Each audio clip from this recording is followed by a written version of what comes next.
Hey guys, what is up? I'm super excited to bring you our second to last Top 10 Tuesday video this week. Have you ever been asked, what would you bring with you on a deserted island? Well, we're going to answer that question this week with my top 10 things I would bring on a deserted island to survive for 1 year.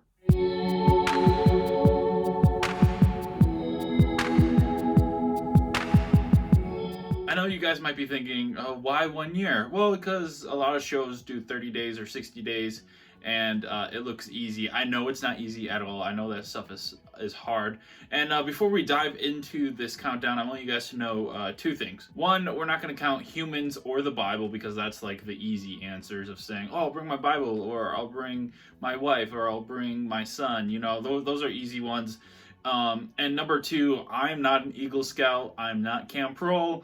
I am not a survival expert, so this is all just my personal opinion. So let me know what you guys would bring to a deserted island to survive for a year. And without further ado, let's jump in. In the number 10 spot, I thought, well, you know, it gets dark every single day, but if I'm surviving for a year, batteries aren't going to last that long. So there's actually an invention, and it's called the Cranklight. Now, the light is pretty simple. It has a little handle on the side, and you crank it up while it's turned off to kind of charge up the battery. Then you hit the button, and then you have light until the battery dies, and then you crank it up again. And growing up, we had a couple of these around the house, and they lasted for years. And so it would be nice to have a light in the middle of the night. That way you won't have to try to like start a torch on fire and then potentially burn down the whole island. So I think that's why it's a good one. It's not something you need, but it's something that you might want to bring to help you out at night. So that's why it's landing here. Number 9 is definitely a multi-use tool, and that is a hand shovel. I don't know if I'm ever going to need to dig holes, but you can dig holes to secure your structure better. You can dig holes to potentially set traps for animals, for food and everything. And so a hand shovel is good for that. It's also, you know, if it's sharp enough, it might be able to help you chop some stuff down if for some reason you don't bring a knife.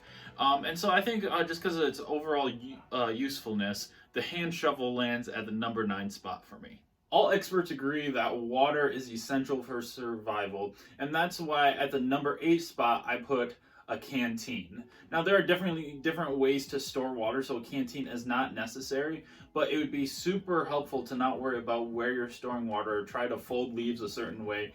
And honestly, if you get a metal canteen, you can fill it up with water, and then you can just throw it into your fire to disinfect everything. So the canteen is a versatile thing. You can also use it as a hammer.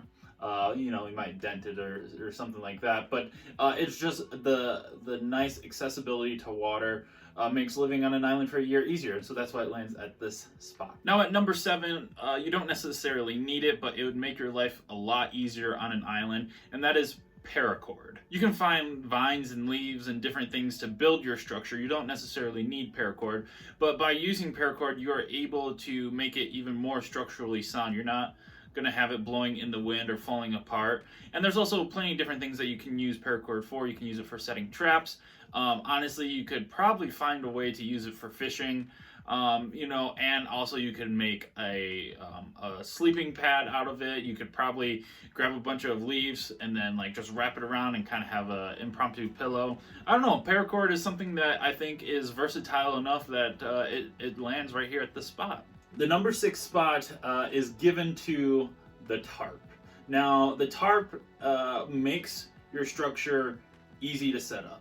You just find a branch that's hanging over, and you just throw it over it, and boom, you got yourself a tent. Now, a tarp is great for waterproofing your sleeping situation, and maybe you've actually woven together branches or leaves or something for the roof that you actually don't need it for the top. Well, it's great for collecting water if it has no holes in it. It's great for a blanket. I mean, honestly, I've never slept with a tarp, but, you know, if worse comes to worse, there it is. And so I think just for the ease of structure and different tools that you can use it for, it should be on everybody's list, because if you're setting up structure, you want to be able to do it on day one. You can set up with your tarp, and then you can build off from there, creating your own kind of deserted island mansion. Number 5 is like Paracord, but you can actually get more of it in a smaller amount, and that is fishing line. You can use fishing line the same way you can use Paracord. If you get the really tough stuff that they use for deep sea fishing, you can use it to build your structure. You can use it to build traps. You can use it to fish. All these different things that you could use Paracord for, you can use fishing line for. And I think just because it comes in a smaller unit, but you get more yards of it, it's why it's so much higher up than Paracord. If I had to choose between them, I would choose fishing line over Paracord.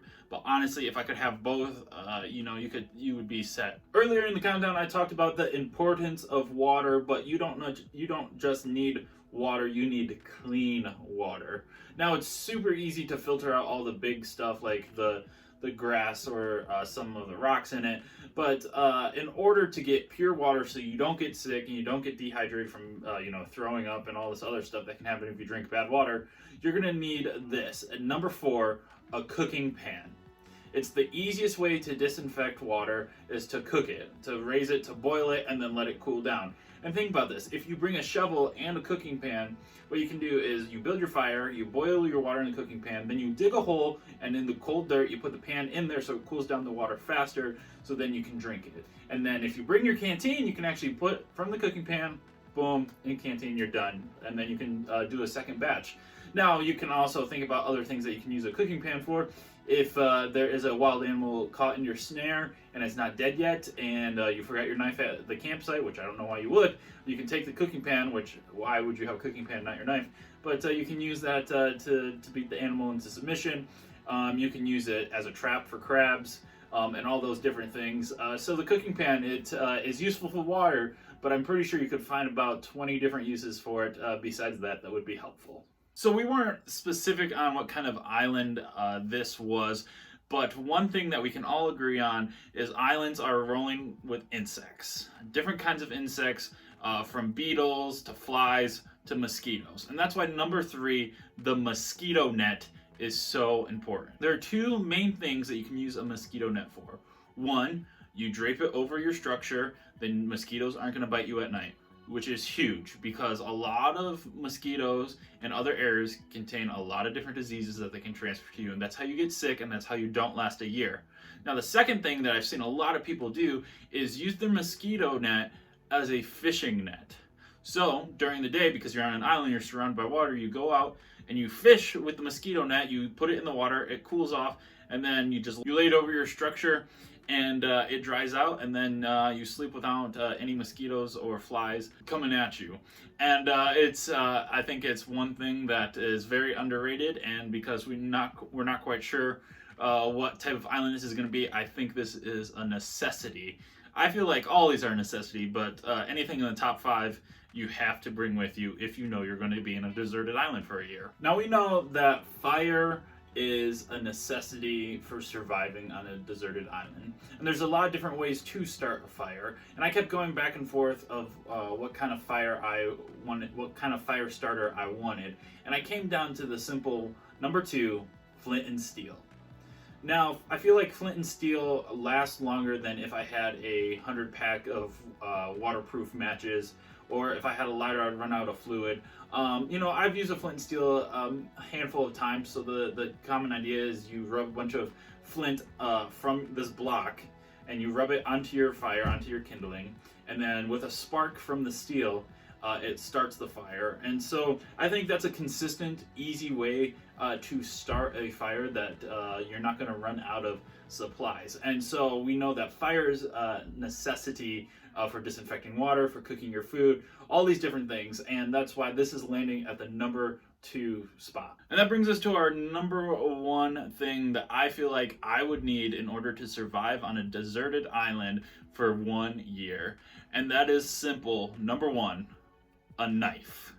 Now, a knife does a lot of things. It's what's going to help you cut down branches to build your shelter. It's what's going to help you cut branches and cut vines to set up your traps. It's going to help you clean off any animals or fruit that you catch. A knife realistically can help you start a fire by the different ways that Cam Prohl has taught me how to start a fire that I can't repeat myself because I'm not an Eagle Scout.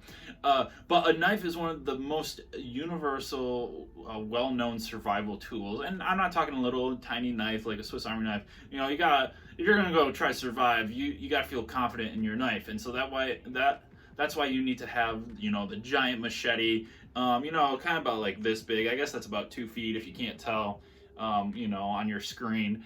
You know, and you want to make sure that you keep good care of this knife, because this is what is going to help you survive, in my opinion. Now, I'm super interested to see what Cam's is. Maybe he'll make a video and send it in, because obviously he knows this stuff better than I do. And you know, there might be some of you out there watching this that you know this a lot better than I do. So let me know what you think. And so that's the list. The top 10 things I would take on a deserted island to survive for a year. Now, obviously, this is all make-believe and everything, but I do think it would be interesting to try to survive a week on an island like that. I personally would probably never try. I'm too afraid of doing that kind of stuff. But let us know in the comments below what's the longest time that you've ever had to survive, and what items did you bring with you, and what are your top 5, maybe your top 3, or what do you think is the most important item to bring to survive on a deserted island? Now remember, we're not counting people, and we're not counting the Bible, because you should have God's word hidden in your heart anyways. So if you don't have a Bible, you should still be able to remember scripture. That's more just a joke, but thank you guys so much for tuning in. Make sure you hit that subscribe button, because we're still going to continue bringing you other series after this top 10 series is done next week. Make sure you hit that like button, and make sure you guys stay connected, and we are so excited to bring you some new announcements later this week. So make sure you guys are connected with us on social media, on Instagram, on Facebook, and we can't wait to hear from you guys. All right, thanks for tuning in. See ya.